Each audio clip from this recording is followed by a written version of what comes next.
بسم اللہ الرحمن الرحیم۔ اسی طرح کے سچے واقعے سننے کے لیے ہمارے چینل کو سبسکرائب کریں۔ حضور صلی اللہ علیہ وسلم کی پیدائش۔ حضور صلی اللہ علیہ وسلم کی پیدائش سے پہلے ساری دنیا میں بہت زیادہ گمراہی پھیلی ہوئی تھی۔ عرب میں تو لوگ بت پرستی کے اتنے عادی بن چکے تھے کہ وہ جب بھی سفر پر جاتے تو اپنے ساتھ اپنے بتوں کو بھی لے کر جاتے تھے۔ ان میں گمراہی اور جہالت اتنی زیادہ تھی کہ وہ اپنی لڑکیوں کو زندہ دفن کر دیتے تھے تاکہ کسی کو اپنا داماد نہ بنانا پڑے۔ اس گمراہی کے دور میں حضور صلی اللہ علیہ وسلم کی پیدائش ہوئی، لیکن پیدائش سے 50 سال پہلے ہی سے آپ صلی اللہ علیہ وسلم کے لیے ماحول تیار کیا گیا۔ روایتوں میں آتا ہے کہ زمزم کا کنواں جو حضرت اسماعیل علیہ السلام کے ایڑیوں سے جاری ہوا تھا، اسے بعد میں ایک قبیلے والوں نے دشمنی میں آ کر بند کر دیا تھا اور اس میں بالو و پتھر ڈال کر اس کو برابر کر دیا تھا۔ اسی طرح 300 سال گزر گئے اور زمزم کا کنواں اسی طرح بند رہا، اور لوگ بھول گئے کہ یہاں مکہ میں کوئی زمزم کا کنواں بھی تھا۔ ایک دن حضور صلی اللہ علیہ وسلم کے دادا عبد المطلب رات میں سوئے ہوئے تھے تو انہیں خواب میں ایک انسان نظر آیا جو کہہ رہا تھا کہ پاک پانی کا کنواں کھودو۔ عبد المطلب ابھی اس انسان سے کچھ پوچھتے کہ اتنی ہی دیر میں ان کی آنکھ کھل گئی اور وہ پریشان ہو گئے کہ آخر یہ کون انسان تھا جو مجھ سے کہہ رہا تھا کہ پاک پانی کا کنواں کھودو، اور یہ پاک پانی کا کنواں کہاں ہے؟ اگلی رات جب پھر سے سوئے تو وہی انسان انہیں پھر سے نظر آیا۔ وہ کہہ رہا تھا کہ پاک پانی کا کنواں کھودو۔ ابھی عبد المطلب اس آدمی سے کچھ پوچھتے کہ ان کی آنکھ پھر سے کھل گئی۔ تیسری رات حضرت عبد المطلب نے پھر سے وہی خواب دیکھا تو آج خواب ہی میں اس انسان سے پوچھنے لگے کہ آخر یہ پاک پانی کا کنواں کیا ہے اور کہاں پر ہے؟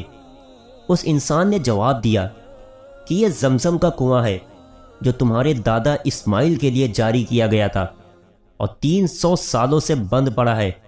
اے عبد المطلب، تم صبح کعبہ شریف کے پاس جا کر بیٹھ جانا، ایک کوا آئے گا اور ایک جگہ پر 3 بار اپنی چونچ مارے گا، بس سمجھ جانا کہ زمزم کا کنواں اسی جگہ پر ہے۔ صبح عبد المطلب کعبے کے پاس جا کر بیٹھ گئے۔ کئی گھنٹے گزر گئے، دوپہر کا وقت تھا لیکن ابھی تک کوئی کوا نہیں آیا تھا۔ وہ اٹھ کر اپنے گھر کی طرف جانے لگے، تبھی اچانک وہاں ایک کوا بولتا ہوا آیا اور پھر ایک جگہ پر 3 بار اپنی چونچ ماری اور اڑ گیا۔ عبد المطلب سمجھ گئے کہ وہ زمزم کا کنواں اسی جگہ پر ہے۔ حضرت عبد المطلب نے اسی وقت تمام مکہ والوں کو جمع کیا اور کہا کہ اے مکہ والو، وہ زمزم کا کنواں جو ہمارے باپ اسماعیل علیہ السلام کے لیے جاری کیا گیا تھا وہ اسی جگہ پر ہے۔ مجھے خواب میں اللہ کی طرف سے بتایا گیا ہے کہ اس زمزم کے کنویں کو جا کر کھودو جو 300 سالوں سے بند پڑا ہے۔ یہ سن کر مکہ والے کہنے لگے کہ ارے عبد المطلب، کہاں تم ان چکروں میں پڑے ہو؟ اس زمزم کے کنویں کو بند ہوئے 300 سال گزر چکے ہیں، اب تو وہ بالکل ختم ہو گیا ہوگا، اور اس کوے کا کیا بھروسہ کہ ہم اس قدر محنت کریں اور پھر ہمیں کنواں نہ ملے تو ہماری تو محنت برباد ہو جائے گی۔ اتنا کہہ کر مکہ والے اپنے گھروں کو واپس چلے گئے۔ عبد المطلب نے کہا کہ اے لوگو، میں تو یہ کنواں ضرور کھودوں گا، مجھے اللہ پر پورا بھروسہ ہے۔ عبد المطلب کا اس وقت صرف ایک ہی لڑکا تھا، اس کا نام حارث تھا۔ اسی کو ساتھ لے کر عبد المطلب وہ کنواں کھودنے لگے۔ اس وقت مکہ کی زمین پتھریلی تھی، وہاں مٹی نہیں تھی بلکہ زمین پر پتھر ہی پتھر تھے۔ اسی لیے یہ دونوں باپ بیٹے چھینی ہتھوڑی سے ان پتھروں کو دن رات توڑتے تھے۔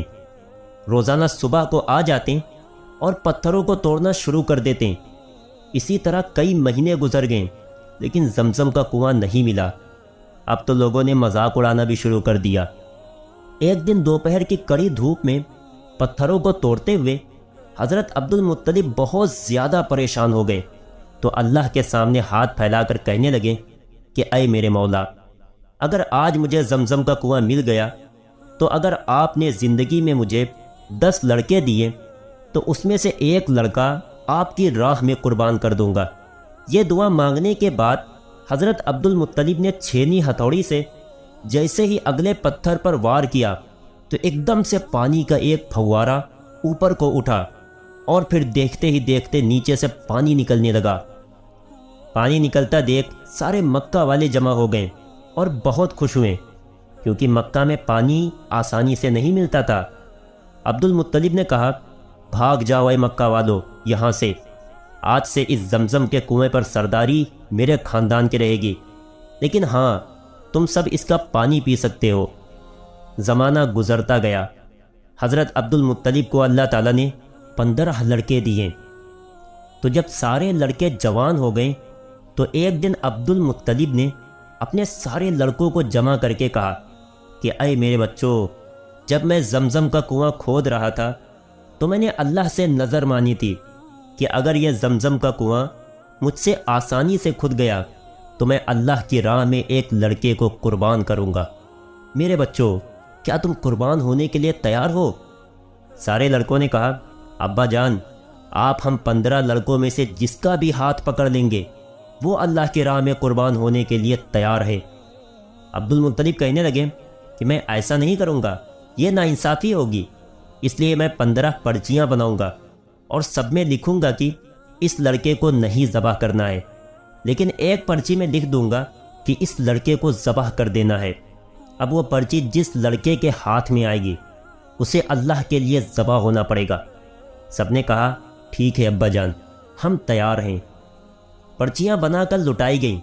سارے لڑکوں نے اپنی اپنی پرچیاں کھولیں تو سب کے میں نکلا کہ اس لڑکے کو نہیں ذبح کرنا ہے، لیکن جب حضور صلی اللہ علیہ وسلم کے باپ حضرت عبداللہ نے اپنی پرچی کھولی تو اس میں لکھا تھا کہ اس لڑکے کو ذبح کر دینا ہے۔ ذبح والی پرچی حضرت عبداللہ کے ہاتھ میں دیکھ کر عبد المطلب بھی تڑپ اٹھے، کیونکہ حضرت عبداللہ لڑکوں میں سب سے چھوٹے تھے اور بہت زیادہ خوبصورت تھے۔ عبد المطلب اپنے سارے لڑکوں میں سب سے زیادہ عبداللہ سے محبت کرتے تھے، اور مکہ والے بھی حضرت عبداللہ سے ان کی شرافت کی وجہ سے بہت محبت کرتے تھے۔ لیکن عبد المطلب سردار آدمی تھے، اس لیے اپنی زبان سے پیچھے نہیں ہٹ سکتے تھے۔ ایک چھری اٹھائی اور عبداللہ کو ذبح کرنے کے لیے کھڑے ہو گئے۔ جب مکہ والوں کو خبر ہوئی کہ عبد المطلب اپنے بیٹے عبداللہ کو ذبح کرنے جا رہے ہیں تو سارے مکہ والے جمع ہو گئے اور عبد المطلب سے بحث کرنے لگے کہ کچھ بھی ہو جائے ہم عبداللہ کو ذبح نہیں ہونے دیں گے۔ عبد المطلب نے کہا کہ اے مکہ والو، ہٹ جاؤ میرے راستے سے، میں اللہ سے نظر مان چکا ہوں کہ میں اپنے 10 لڑکوں میں سے کسی ایک کو اللہ کے لیے ذبح کروں گا۔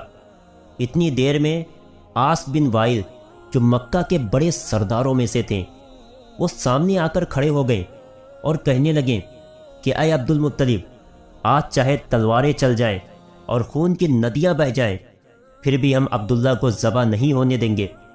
عبد المطلب نے جب دیکھا کہ سارے مکہ والے ایک طرف ہیں اور میں اکیلا دوسری طرف ہوں تو کہنے لگے کہ اے مکہ والو، ایک شرط پر میں عبداللہ کو چھوڑوں گا، وہ یہ ہے کہ نجران میں جو ایک جادوگر عورت ہے، اگر وہ کہہ دے کہ عبداللہ کو نہ ذبح کرو تو میں ذبح نہیں کروں گا، ورنہ آج میں عبداللہ کو ذبح کر کے رہوں گا۔